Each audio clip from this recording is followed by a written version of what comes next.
আমি মোহাম্মদ হানিফ। আমরা সবাই জানি গ্রামের ঐক্য, সামাজিক ঐক্য এবং শান্তি শৃঙ্খলা বজায় রাখার জন্য আজকে আমাদের এটা হলাম একটা আলোচনা এবং পরামর্শ সভা। তাই ঐক্য নষ্ট হওয়ার পিছনে কিন্তু অনেকগুলো কারণ থাকে। তার মধ্যে আমি দু একটা কারণ উল্লেখ করতে সেটা হলাম যে সবার মধ্যে সবার পরিচিতি না থাকা।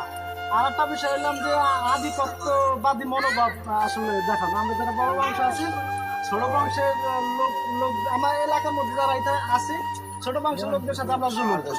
পরবর্তীতে হেরা আবার আমাদের সাথে আয় না। আর এইভাবেই আসলে ঐক্য নষ্ট হয়েছে। ঠিক প্রয়োজন যে আমরা আমার এলাকার ওই প্রান্তে যে থাকি, আমি আন্তরিক ভাবে হ্যাঁ তারা সুসম্পর্ক বজায় রাখা।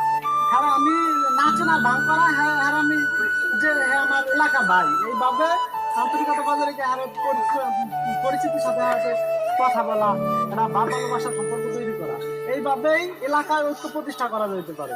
এই বিষয় নিয়ে আপনারা কিছু খারাপ আলোচনা করলে আমার মনে হয় যে ভালো হয়। কিভাবে আমরা বড় যারা আছি, বড় বংশের যারা আছি, তারা জানে ছোটদের সাথে জুলুম না করে। আর আমার বাজার বাড়ির এক ভাই, হারে জানি আমি নাচনার ভাঙ করি, হারে জানি আমি উৎসাহের সাথে চিনি যে আমার এলাকার লোক আমার ভাই। এইভাবে খুব সহজে এবং সামান্য কিছু নিয়ে জানি আমরা